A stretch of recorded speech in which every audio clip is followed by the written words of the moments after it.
तुम कौन हो? मैं भंडासुर हूँ, भंडासुर हूँ, भंडासुर हूँ, भंडासुर हूँ।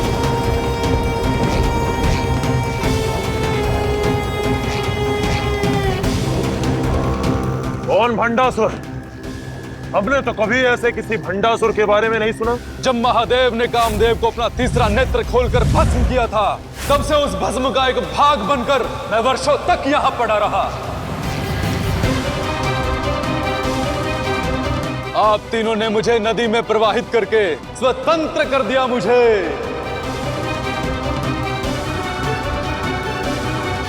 आज से मैं आपका दास और आप मेरे स्वामी हैं। ऋणी हूं मैं आपका। बताइए मैं आपकी क्या सेवा कर सकता हूं? हम उस शिव पुत्र को ढूंढ रहे हैं, किंतु हमें उसकी कोई सूचना नहीं मिल रही। बस इतनी सी बात। महादेव पुत्र तक पहुंचने का मार्ग मैं आपको बताता हूं, मैं आपको बताता हूं।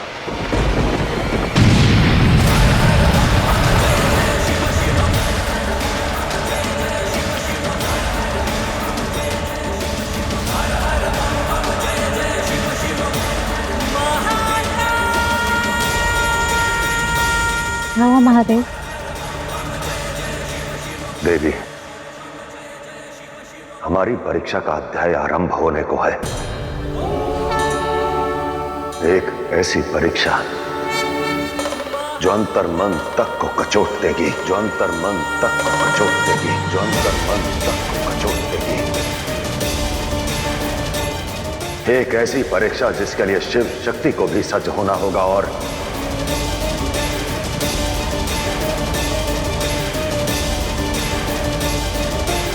एक पुत्र के माता पिता को भी।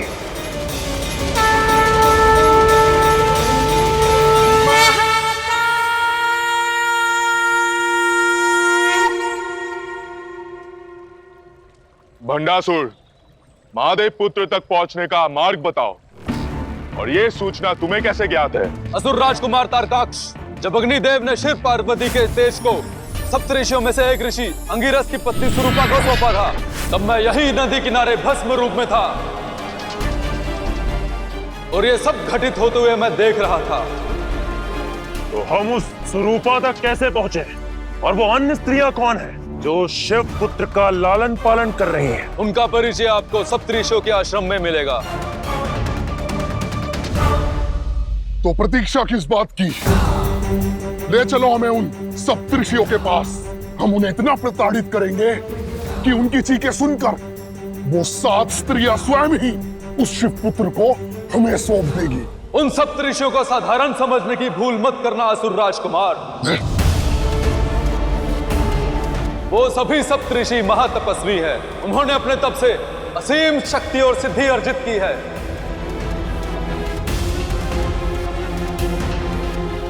सप्तऋषियों के निकट जाना संकट को न्योता देना है और जितना मुझे ज्ञात है हमारी कोई असुरी शक्ति उन पर काम नहीं करेगी। असुरी शक्ति का प्रभाव भले ही ना हो, सर्वशक्तिशाली दैवी शक्ति का होगा, क्योंकि उससे कोई नहीं बच पाता। अर्थात उन सप्तऋषियों से भी अधिक शक्तिशाली शक्ति है हमारे पास, हमारा कवच। आज वो भी चलेगी हमारे साथ। प्रकट होइए देवी त्रिपुर सुंदरी, हमें आपकी आवश्यकता है। प्रकट होइए, प्रकट होइए देवी, प्रकट होइए देवी, प्रकट होइए देवी, प्रकट होइए देवी। जाइए देवी, आपके भक्त आपको पुकार रहे हैं। आप ऐसा कैसे कह सकते हैं महादेव? आप जानते हैं वो मुझे ढाल बनाकर सप्तऋषियों से कार्तिकेय का पता लगाना चाहते हैं और फिर मुझे ही सुरक्षा कवच बनाकर मेरे ही पुत्र से युद्ध करना चाहते हैं। नहीं महादेव, मैं अपने पुत्र का काल बनकर नहीं जाऊंगी। मैं अपने पुत्र का काल बनकर नहीं जाऊंगी। मैं अपने पुत्र का काल बनकर नहीं जाऊंगी। देवी, जो वचन आपने उन तीनों को दिया उसका क्या? यह आपका कर्तव्य है और इसे आपको निभाना ही पड़ेगा। तो वर दीजिए कि आप हम तीनों की सुरक्षा करेंगे। इसी क्षण से मेरा एक रूप तुम तीनों की सुरक्षा करेगा।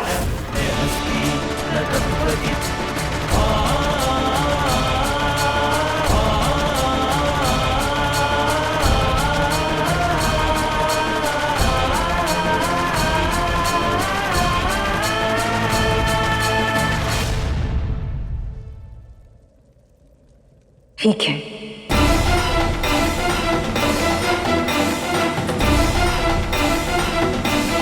मैं आदिशक्ति अपना कर्तव्य निभाऊंगी। मैं आदिशक्ति अपना कर्तव्य निभाऊंगी। किंतु जाने से पहले क्या एक पत्नी अपना पति कर्तव्य निभाने में, अपना वचन निभाने में आपसे सहायता मांग सकती है?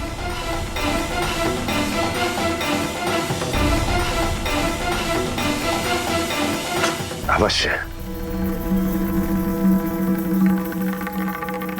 फिर मुझे आश्वासन दीजिए, चाहे जो हो जाए, चाहे आपको मेरे समक्ष युद्ध क्यों ना करना पड़े, युद्ध क्यों ना करना पड़े, युद्ध क्यों ना करना पड़े, आप हमारे पुत्र कार्तिकेय की सुरक्षा करेंगे।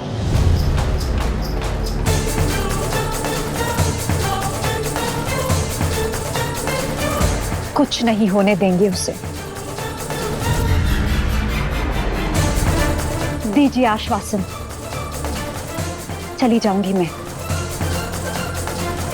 अपना कर्तव्य निभाने, अपना वचन निभाने।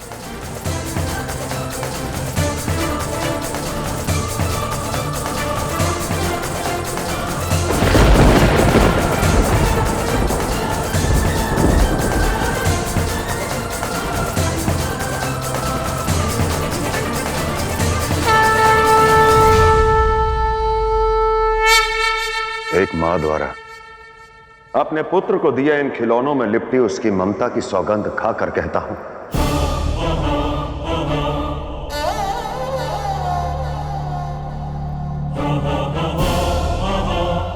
देवी, आप त्रिपुर सुंदरी का रूप धारण करके जाइए, अपना वचन निभाइए। मैं अपना वचन निभाऊंगा। आवश्यकता पड़ने पर यदि आपसे युद्ध भी करना पड़े तो करूंगा।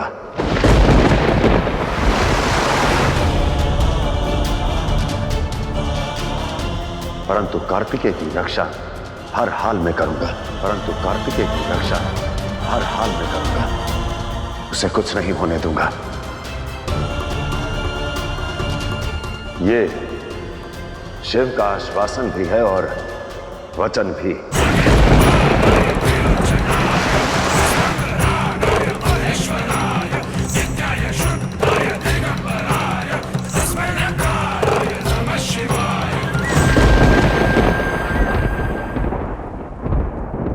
अक्षय,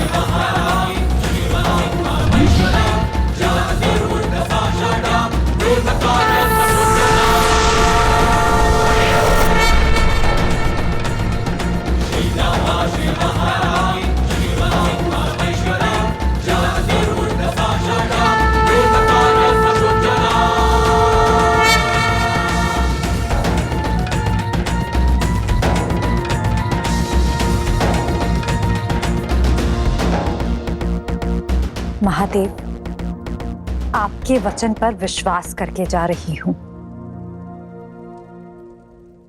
इसे अपने उद्देश्य के बोझ तले टूटने मत दीजिएगा, टूटने मत दीजिएगा।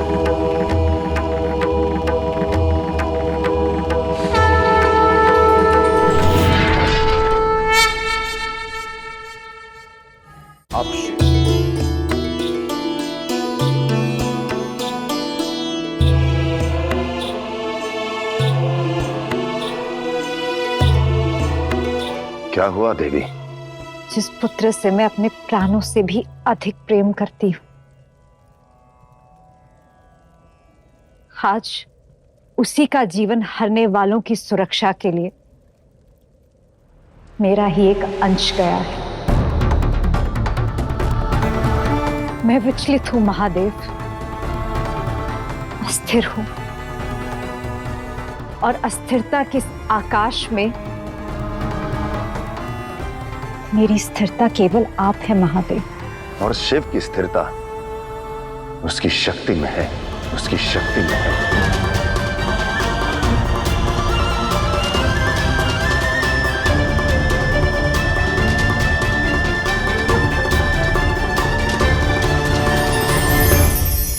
ओम। जल में खिला कमल और आकाश में उगा चंद्रमा कितने सुंदर लगते हैं ना। और जब चंद्रमा का प्रतिबिंब जल में छलकता है तब उसकी छवि और भी निराली लगती है। चंद्रमा और कमल एक दूसरों से कोसों दूर होते हुए भी समीप आ जाते हैं। बस उसी प्रकार होती है ईश्वर के प्रति हमारी भक्ति, जो ईश्वर को हमारे पास आने के लिए प्रतिबद्ध कर देती है। इसलिए सच्चे मन से प्रभु की भक्ति में लीन हो जाइए और फिर देखिए कैसे वो स्वयं आपके पास चलकर आते हैं।